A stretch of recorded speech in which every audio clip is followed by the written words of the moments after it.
Hello again, Card Community. It's RJ. It is Monday, day number 2 of our trip through the 1978 Topps set. I'm going to redo this one page to remember where we left off because George Brett is actually card number 100. It's interesting if you remember Topps. This is a big history lesson in a way of Topps for those who don't remember. Topps always put the star players in the 100s spot, and then the 50s spot, and then the 25 and 70s spots, and then all the zeros and fives. That's how they did it. So like the 7 players, I want to say, that they thought were the best ended up on spots 100, 200, 300. So that was just a random choice by Topps. And then the next, great ones were on the 50s. And then they would put fantastic players on the 25s and the 70s, and then all the zeros, and then all the fives. That's how they that's how they arranged the cards numerically. You knew if you got like a card that was numbered to 100, you had a star player of the day, or to 50, or so forth and so on. So, a guy named Sid Manji is going to be card 101. Just the way it worked out. So George Brett pulled the 100 spot that year. Matt Alexander, Tom Murphy, Lee Lacy was a decent player for the Dodgers. Reggie Cleveland. And here, Bill Plummer, Ed Halicki, and Von Joshua. Moving on. All right, here you go. Joe Torre, recently retired as a player, now a manager with the Mets in '78. Richie Zisk, quality player for a number of teams. Here he is in his Ranger days, outfielder. Mike Tyson, classic name. Wonder who else we know named Mike Tyson in the sporting world. It's one of those odd names that sticks with you. By the time he was retired, I don't think he played during the era of Mike Tyson, the boxer, but there you go, Mike Tyson. Astros team card. Dan Carithers. Don't know anything about Dan. Paul Blair, decent player for the Yankees during their 270 World Series appearances. Here's Gary Nolan, was a decent pitcher for a number of teams for a couple of years. Tucker Ashford, I always love that name, Tucker Ashford. Where was Tucker Ashford from? Sounds like somewhere down the south. Tucker Ashford is from, Tennessee. Memphis, Tennessee. Tucker Ashford, great name. And then John Montague. John Montague just always looks like he just struck me in that picture as a large man. I mean, he's got the big Barney Rubble hair. Oh, how big was John Montague? Just 6'2". I mean, that's big, but not super big. But he was just always looked like a big person to me, John Montague. All right, moving on. We got Terry Harmon of the Phillies. He wasn't around on the Phillies by the time we got to our World Series team in 1980.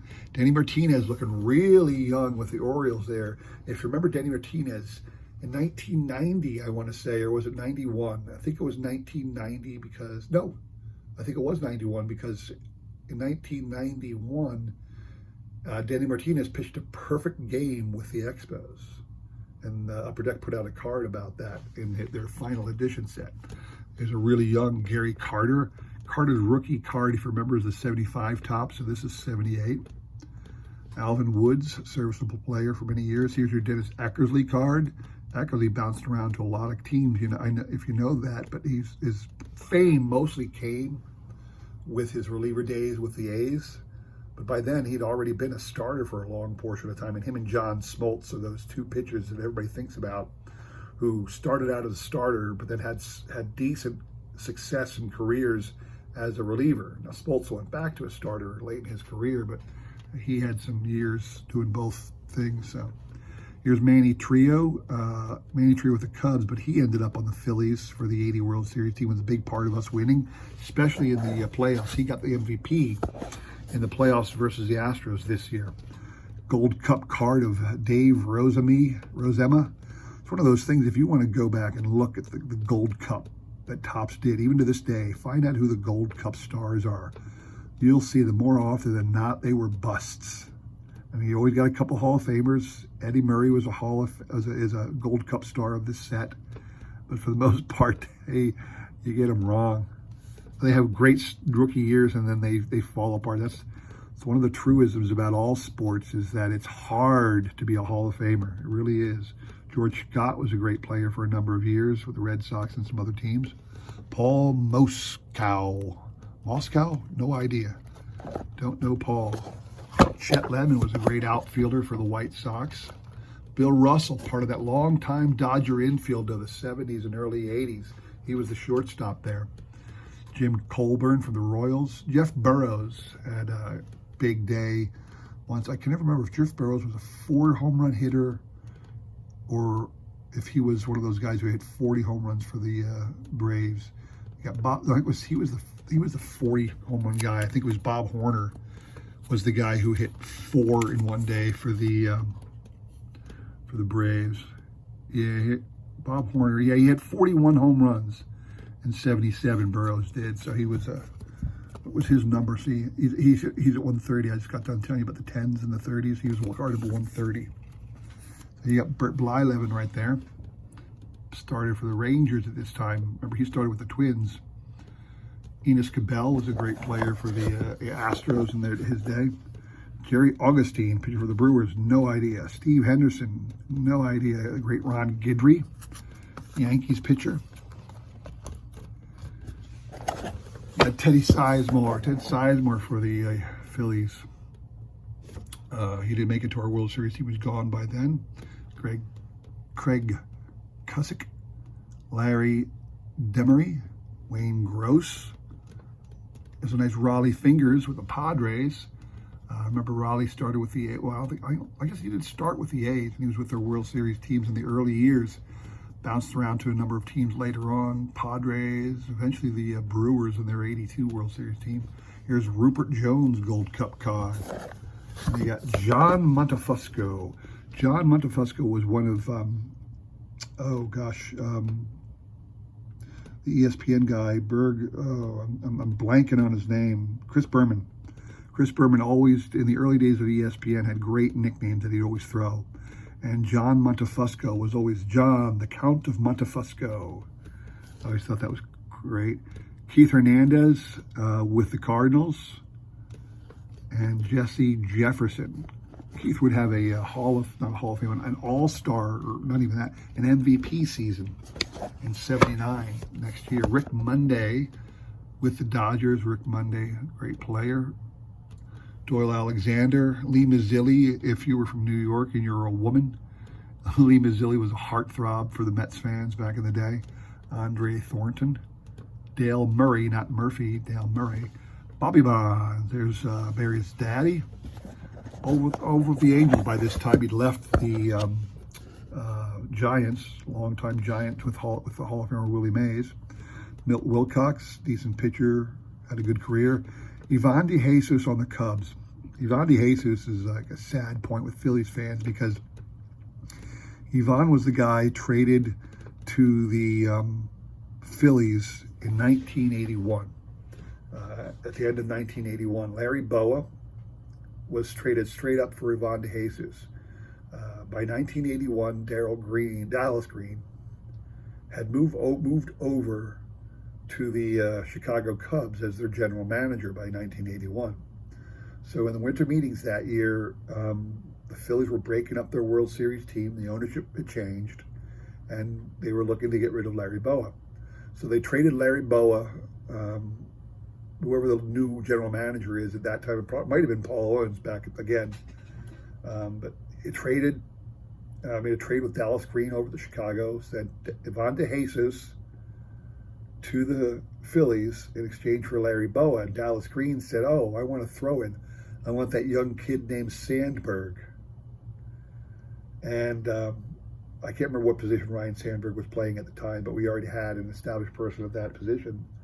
So Ryan Sandberg was the throw-in in the Ivan DeJesus for Larry Bowa deal. So every time you see Ivan DeJesus, it kind of rubs Phillies fans the wrong way because we gave up Ryan Sandberg for that guy.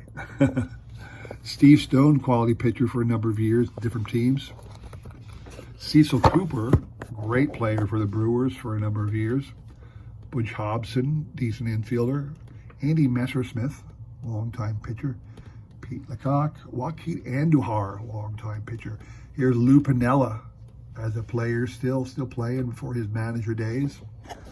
Borderline Hall of Fame manager he is. He might make it someday. Nice Jim Palmer. Who was the 150? Bobby Bonds was actually 150 back then. Here's Palmer. Bob Boone, our longtime catcher for the Phillies. He was not the Hall of Famer, but the 80 World Series team catcher. And Paul Thormsgaard. I don't even know how you say that. I'm going to see, where's he from? Where's Paul Thormsgaard from? Is he actually from? No, just from San Francisco. I thought maybe, sounds like Scandinavian name, Norway, Finland, something like that. Might be there originally, but that's what it sounds like. There's Bill North. Bob Ochinko. I just love that name. Ochinko. It just rolls off the tongue. I always like to say it. Bob Ochinko. Randy Stennett, longtime player of the Padres. Carlos Lopez, no idea. Tim Foley was a decent player for a number of years. Reggie Smith, quality switch hitter. Fantastic average guy with some pop and everything. I always thought he was a borderline Hall of Famer. Reggie Smith, he had such a great career. You got Jerry Johnson. Here's your Lou Brock. Fantastic card of Lou Brock. Very basic one there. You got all these other guys in action. They just got a posed picture of Lou, unfortunately. Pat Zachary, pitcher with the Mets. There you go. Mike Hargrove up top there. Mike Hargrove went on to have some success as a manager. There's a nice young Robin Yount. Wayne Garland as a pitcher, Indians. Jerry Morales. Milt May was a great Tiger catcher for a number of years. Not fantastic. He had an all-star career once in a while, but he was a good player. Gene Garber on the Phillies. Gene Garber did not make, he didn't stay with us long enough to get on our World Series team, and here he is back then. You got Dave Chalk. Don't have no idea who Dave Chalk is. Dick Tidrow was a decent pitcher for a long time. And here's Dave Concepcion. Dave Concepcion was one of the longest tenured Reds. The Reds got rid of all their greats, but Dave Concepcion played throughout the entire decade of the 70s and throughout the entire decade of the 80s for the Reds. He was a teammate of Barry Larkins for a long time. You can see here he started in 70, and I know Dave Concepcion played into the 90s, so fantastic player, great defender. Decent bat, nothing special, but he had a decent bat. Saw Bob Forsch earlier, and I mentioned that was his brother had a Ken brother. His brother's name was Ken. There's Ken Forsch. Jim Spencer, White Sox first baseman. Doug Bird. Doug Bird was with the Phillies once or twice. Another checklist. Ellis Valentine had a decent career. Bob Stanley. If you remember Bob Stanley with the Red Sox here. Stanley was with the Red Sox for a long time. In fact, Bob Stanley was on the mound and threw the pitch that Willie Wilson hit that rolled through Bill Buckner's legs. Bob Stanley was the guy who came out and was on the mound when the Mets made that miraculous comeback in the end. He'd been relieved. Cal Ventura started the inning, got the first two outs, couldn't put it away. Stanley came up, and the bad things kept happening to the Red Sox. There's a nice young Bob Stanley back then, 8 years earlier. Jerry Royster. Al Bunbury was a great player, great outfielder for the Orioles many years. Tommy Lasorda as a manager. You can see here he's pictured in his Brooklyn Dodgers uniform. He did not have many years on the Dodgers. In fact, I think if you look in there, it was 2 years. He was on the 55 team, but he played 4 games for the 55 Dodgers. So he can say he was a World Series champion if he wants, but he played 4 games for the Dodgers that year. He was with them 4 years in 54 as well. A lot of time then back in Montreal. He actually made it. They said in Los Angeles. He was with the Los Angeles somebody team 1957, but The Dodgers didn't move till 58, so I'm not sure who that team was, but he was back in Montreal again in the 1960s. So no, Tommy had a couple years as a major leaguer. Good for him. Good for him. Where are we at here? John Candelaria, the Candyman. It's easy to see with a name like Candelaria how you got the name the Candyman. Rodney Scott, A's out second baseman, Padres team card. Rich Childs, Daryl Thomas, Larry Dierker. Larry Dierker is actually a uniform retiree for the Astros. He's a long time, if you look at that back right there, long time pitcher for the Astros. And they eventually traded him away there. Bob Baylor, Gold Cup card for the Blue Jays. Bob Baylor had a decent career, nothing fantastic. Nino Espinosa. Nino was a pitcher on the Phillies at one time. Ron Pruitt, Indians. Then you get into, this is Topps. This is what they did in roundabout, usually it was about, in around one of the 100 switchovers, Topps would have the league leaders card. So we're coming up with 200 as a card number, and it goes into the other ones. So we've got Craig Reynolds. Don't know anything about Craig Reynolds, Mariners shortstop. And here you go. There's your Reggie card. Reggie was absolutely worthy of being card number 200 after his performance in the World Series the previous year. Then you got your league leader cards. I was sad to see Mike Schmidt didn't get a league leader in home runs or RBIs this year. But you got Dave Parker and Rod Carew as your batting leaders. You got Foster and Rice as your home run leaders, and then Foster and Larry Hissel as your RBI leaders. Stolen base leaders that year, Frank Taveras and Freddie Patek. Freddie Patek was one of the shortest players ever to play baseball. I want to say he was like 5'5" or 5'4", something like that, really small. But I guess the guy could run because he led the league in stolen bases in '77. Here's your victory leaders. Got good old Steve Carlton, number 1 in wins for the National League. He had 4 people tied in the American League, one of them being Palmer. Your strikeout leader, Niekro and Nolan Ryan. Niekro with that great knuckleball, obviously. And your save leader, John Candelaria and Frank Tanana. Oh, I'm sorry, earned run leaders. I didn't mean saves, earned run leaders. And then there's the saves leaders at the end there. You got your Raleigh Fingers and your Bill Campbell. Moving on, Doc Ellis. Doc Ellis was, I believe, a Pirates pitcher for most of his career. Yeah, he was. And here he is with the Rangers. Jose Cardinal. That one always looked weird to me. The Jose Cardinal there. Looks like they just kind of painted that Phillies cap on his head. The hat doesn't look real. I mean, I know the fro's really big and makes it look silly, so to speak, but that hat always looked painted on to me for some reason. Earl Weaver card.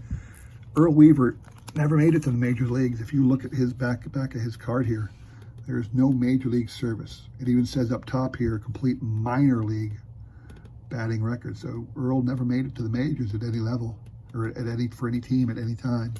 But he was a Hall of Fame career as a manager, no doubt. Mike Caldwell, Alan Bannister had a fantastic and long career as a player, multiple teams. Angels team card, Darrell Evans, longtime basher for a number of teams. Braves, Giants, number of different teams. Here he is in '78. He got over 400 home runs, Darrell Evans, dang near Hall of Fame numbers. Mike Paxton, I always wondered about this card because Mike Paxton's card in '78, I swear this is a painting. I mean, the background is just blue. There's no depth. There's no clouds in the background, and the painting it really looked to me like a stinking painting, and I never knew if it was or not. And I never saw a report from any collector who said that it was. But that picture of Mike Paxton always drove me crazy. So, well, that's it for today. That was the second group of 100 cards. Hope you enjoyed that. Like I said, I'm on vacation this week, doing one of these a day, going through all 726 cards of the 1978 Topps sets. Just something for you to watch. Hope you're enjoying it. Trying to give you some information about players, interesting stories that I can remember. Maybe you have your own to share. If you want to put something in the comments below, that'd be great. We'll tell everybody what you think or what you remember about any of these players. All right. Thanks for watching. Take care.